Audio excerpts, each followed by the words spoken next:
Shalom 7 டே சேலஞ்சுக்கு உங்கள் ஆண்டவர் இயேசுவின் நாமத்தினால் அன்போடு கூட வாழ்த்தி வரவேற்கிறோம். நீங்கள் நிச்சயமாக என்னைக்காவது ஒரு நாள் கடலுக்கு போயிருப்பீங்க, கடல் அலையில் விளையாடிருப்பீங்க, கடற்கரை ஓரத்தில் உட்காந்து பறந்து விரிந்த கடலின் அழகை ரசிச்சிருப்பீங்க. ஆனால் என்னைக்காவது இவ்வளவு பிரம்மாண்டமான அழகான கடலை உருவாக்கின கர்த்தரை துதிச்சிருக்கீங்களா? இன்னைக்கு நாம் கடலை உருவாக்கின கர்த்தரை துதிக்க போகிறோம். எல்லாரும் ஆயத்தமாக இருக்கிறீங்களா? முதலாவதாக, இவ்வளவு பிரம்மாண்டமான கடல்களை கர்த்தர் உருவாக்கினதற்காக அவரை நம்ம துதிக்க போகிறோம். இந்த பூமியில் 2 பங்கு கடலினால் சூழப்பட்டிருக்கிறது. அதனால தான் பூமி அதிகமாக சூடாகாதபடி பூமியின் தட்பவெட்ப நிலையை இந்த கடல் பாதுகாக்கிறது. இது பூமிக்கு ஒரு அழகையும் கொடுக்கிறது. ஆகவே கண்களை மூடி இவ்வளவு பிரம்மாண்டமான கடல்களை படைத்த கர்த்தரை நம்ம எல்லாரும் துதிப்போம். ஆண்டவரே, நீர் எத்தனை நல்ல தேவன்! எவ்வளவு பிரம்மாண்டமான கடலை எங்களுக்காக நீங்க படைத்திருக்கிறீங்க. இந்த பூமியின் சீதோஷ்ணத்தை சீராக பராமரிக்கும்படியாக நீர் பூமியை சுற்றிலும் இப்படிப்பட்ட தண்ணீர் பரப்பை உண்டாக்கியிருப்பதற்காக உம்மை நாங்கள் துதிக்கிறோம். இவ்வளவு அழகான கடலையும் கடற்கரையும் உருவாக்கின உம்மை நாங்கள் மனதார துதிக்கிறோம், மகிமைப்படுத்துகிறோம்.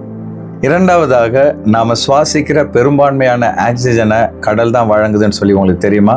கடலின் மேல் மட்டத்தில் ஃபைட்டோ பிளாங்க்டன் அப்படின்ற ஒரு விதமான பாசி இருக்கு. இதுதான் அதிகமான ஆக்சிஜனை ப்ரொடியூஸ் பண்ணி நமக்கு பூமிக்கு வழங்குகிறது. இவ்வளவு அற்புதமாக கடலை உருவாக்கின கர்த்தரை நம்ம எல்லாரும் துதிப்போம்.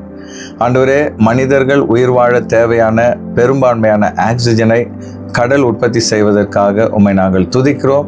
அதில் இருக்கிற பாசிகள் மூலமாக எங்களுக்கு ஆண்டவரே தொடர்ந்து ஆக்சிஜனை, பிராண வாயுவை நீர் கொடுப்பதற்காக உம்மை மகிமைப்படுத்துகிறோம். சகலத்தையும் நீர் நேர்த்தியாக ஆண்டவரே நீர் உருவாக்கி இருக்கிறீர். அதே போலவே சமுத்திரத்தை உருவாக்கி ஒவ்வொரு உயிரினத்தையும் நீர் உயிர் வாழ பாதுகாப்பதற்காக உம்மை நாங்கள் துதிக்கிறோம், மகிமைப்படுத்துகிறோம். மூன்றாவதாக, பூமி வறண்டு போகாமல் பூமியிலே தண்ணீர் பஞ்சம் வராதபடி கடல் தான் நமக்கு உதவியாக இருக்குதுன்னு உங்களுக்கு தெரியுமா? கடல்ல இருக்கிற நீர் ஆவியாகி அந்த நீர் மேகமாக மாறி பூமியில நமக்கு மழையாக பொழிகிறது. ஆகவே நமக்கு உயிர் வாழ தேவையான தண்ணீரையும் கடல் தான் பெரும்பான்மையாக தருகிறது. கண்களை மூடி அதை படைத்த கர்த்தரை நாம் துதிப்போம். ஆண்டவரே, மனிதர்கள் உயிர் வாழ்வதற்கு தேவையான தண்ணீரை கடல் மூலமாக நீர் எங்களுக்கு வழங்குவதற்காக உம்மை நாங்கள் துதிக்கிறோம். இந்த கடலில் இருக்கிற தண்ணீர் ஆவியாகி அது மழையாக பூமியில பொழிவதற்காக பூமி வறண்டு போகாமல் மனுக்குலமும் பூமியில் இருக்கிற உயிரினங்களும் உயிர் வாழ தேவையான தண்ணீரை நீர் வழங்குவதற்காக உம்மை நாங்கள் துதிக்கிறோம். அப்பா ஆண்டவரே, நீர் எத்தனை ஞானமுள்ள தேவன்!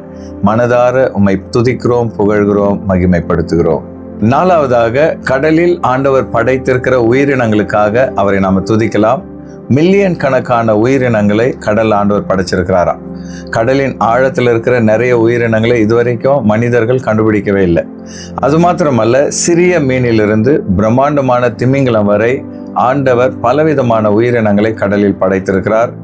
நம்முடைய மனிதர்கள் வாழ்வதற்கான உணவையும் இந்த கடல் வழங்குகிறது. ஆகவே கர்த்தரை நாம் துதிப்போம். கர்த்தாவே, கடலில் நீர் படைத்திருக்கிற உயிரினங்களுக்காக உம்மை நாங்கள் துதிக்கிறோம். விசேஷமாக மனிதர்கள் உண்பதற்கு ஏற்ற உயிரினங்களை கடலிலே நீர் உருவாக்கி மனுக்குலத்துக்கு கடலை ஒரு ஆசீர்வாதமாக வைத்திருப்பதற்காக உம்மை நாங்கள் மகிமைப்படுத்துகிறோம். இவ்வளவு ஞானமாக நேர்த்தியாக சமுத்திரத்தை படைத்த படைப்பாளியாகிய உம்மை மனதார நாங்கள் துதிக்கிறோம், உயர்த்துகிறோம், மகிமைப்படுத்துகிறோம். ஐந்தாவதாக, கடலின் ஆழத்திலே ஏராளமான ரகசியங்களை ஆண்டவர் மறைத்து வைத்திருப்பதற்காக அவரை நாம் துதிக்க போகிறோம். கடல்ல மரியானா ட்ரெஞ்ச், மரியானா அகழி என்கிற ஆழமான ஒரு பகுதி இருக்கிறதாம். எவரெஸ்ட் மலையை விட அது மிகவும் ஆழமானதுன்னு சொல்லி ஆராய்ச்சியாளர்கள் சொல்கிறார்கள். இதுவரைக்கும் கடலின் ஆழத்தில் இருக்கிற அநேக உயிரினங்களை மனிதனால் கண்டுபிடிக்க முடியவில்லை. இவ்வளவு ரகசியங்களை கடலில் ஆண்டவர் வைத்திருக்கிறார். அதற்காக அவரை நாம் மகிமைப்படுத்துவோம். ஆண்டவரே, நீர் படைத்த சமுத்திரத்தில் எவரெஸ்ட்டை விட ஆழமான அகழிகளை நீர் உருவாக்கியிருப்பதற்காக ஸ்தோத்திரம். மனிதர்கள் செல்ல முடியாத இந்த ஆழமான பகுதிகளில் கூட உயிரினங்களை நீர் வைத்திருப்பதற்காக உம்மை நாங்கள் மகிமைப்படுத்துகிறோம். எல்லாவற்றுக்கும் மேலாக மறைவானவைகள் கர்த்தருக்கு உரியவைகள் என்ற வசனத்தின்படி ஆண்டவரே, நீர் எங்களுக்கு வெளிப்படுத்தினவைகளுக்காக உம்மை நாங்கள் துதிக்கிறோம், உம்மை மகிமைப்படுத்துகிறோம். இவ்வளவு அனந்த ஞானமுள்ள உம்முடைய நாமத்தை நாங்கள் உயர்த்துகிறோம். ஆறாவதா, கடல்ல ஆண்டவர் வைத்திருக்கிற வளங்களுக்காக அவரை நம்ம துதிக்க போகிறோம். உப்பிட்டவரை உள்ளளவு நினைன்னு சொல்லி பெரியவங்க சொல்லியிருக்கிறாங்க இல்லையா? அந்த உப்பு வந்து கடல்ல இருந்து தான் பெரும்பான்மையாக நம்ம கிடைக்கிறது.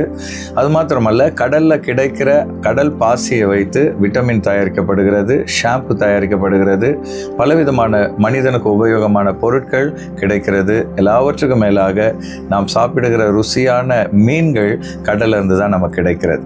இவ்வளவு அருமையான வளங்களை மனிதனுக்காக கர்த்தர் கடலில் வைத்திருப்பதற்காக நம்ம எல்லாரும் அப்பாவை துதிக்கலாம். ஆண்டவரே, நீர் எங்கள் மேல் எவ்வளவு அக்கறையுடைய தேவனாக இருக்கிறீர். எங்களுக்கு தேவையான உப்பு முதற்கொண்டு, அழகு சாதனங்கள் முதற்கொண்டு, நல்ல உணவுகளை சமுத்திரத்திலே நீர் வைத்திருப்பதற்காக உம்மை ஸ்தோத்தரிக்கிறோம். மனிதன் மேல் அக்கறை கொண்டு நீர் படைத்த இத்தனை வளங்களுக்காக உம்மை மகிமைப்படுத்துகிறோம். இவ்வளவு தாராள மனப்பான்மை உள்ள எங்கள் தேவனாகிய கர்த்தாவே, உம்மை நாங்கள் துதிக்கிறோம். ஏழாவதாக, கடைசியாக, இந்த கடல்கள் வந்து நாடுகளை இணைக்க கர்த்தரால் பயன்படுத்தப்படுகிறது. இந்த கடல் வழி தடங்கள் மூலமாக கப்பல்கள் ஒரு நாட்டிலிருந்து இன்னொரு நாட்டுக்கு போகவும், இந்த 7th பாயிண்ட் மறுபடியும் ரிப்பீட் பண்றேன். ஏழாவதாக, கடல்களை நாடுகளை ஒன்றிணைக்க கர்த்தர் பயன்படுத்துவதற்காக அவரை துதிக்க போகிறோம். ஒரு நாட்டிலிருந்து இன்னொரு நாட்டுக்கு போவதற்கு கடல்களில் வழித்தடங்கள் உண்டு. அது மாத்திரமல்ல, ஒரு நாட்டில் உற்பத்தி ஆகிற பொருட்கள் இன்னொரு நாட்டுக்கு செல்வதற்கு இந்த கடல் தான் பிரயோஜனமாக இருக்கிறது. ஆகவே மனிதர்களையும் நாடுகளையும் ஒருங்கிணைக்கிற இந்த கடலை படைத்த கர்த்தரை நம்ம எல்லாரும் துதிப்போம். ஆண்டவரே, நீர் கடலிலே வழித்தடங்களை உருவாக்கி அதிலே கப்பல்கள் பிரயாணம் பண்ணும்படியாக நீர் கிருபை செய்திருக்கிறீர்.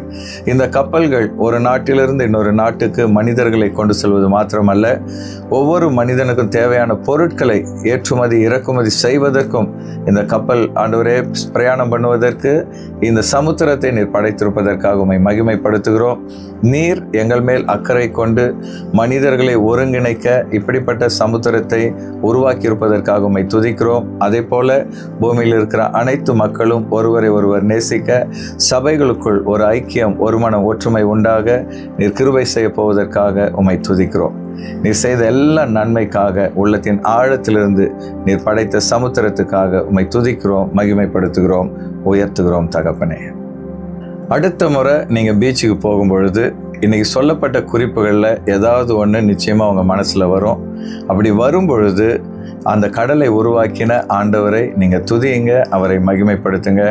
நிச்சயமாக ஆண்டவருடைய ஆசீர்வாதம் உங்களோடு கூட இருக்கும். இந்த வார 7 டே சேலஞ்ச் உங்களுக்கு மிகுந்த ஆசீர்வாதமாக இருந்திருக்கும்னு சொல்லி நான் விசுவாசிக்கிறேன். இது உங்களுக்கு பிரயோஜனமாக இருந்திருந்தால் லைக் பண்ணுங்கள். இன்னைக்கு சொல்லப்பட்ட குறிப்புகளில் உங்கள் மனசை தொட்டது எதுன்னு சொல்லி கமெண்ட் பண்ணுங்கள். இது மற்றவங்களுக்கு பிரயோஜனமாக இருக்கும்னு சொல்லி விசுவாசித்தீங்கன்னா அவங்களுக்கு ஃபார்வர்ட் பண்ணுங்கள். வருகிற வாரத்தில் இன்னொரு தலைப்போடு கூட உங்களை சந்திக்கிறேன். அதுவரை கர்த்தர் உங்களை ஆசீர்வதிப்பாராக. தேங்க்யூ ஃபார் வாட்சிங் அண்ட் காட் பிளஸ் யூ.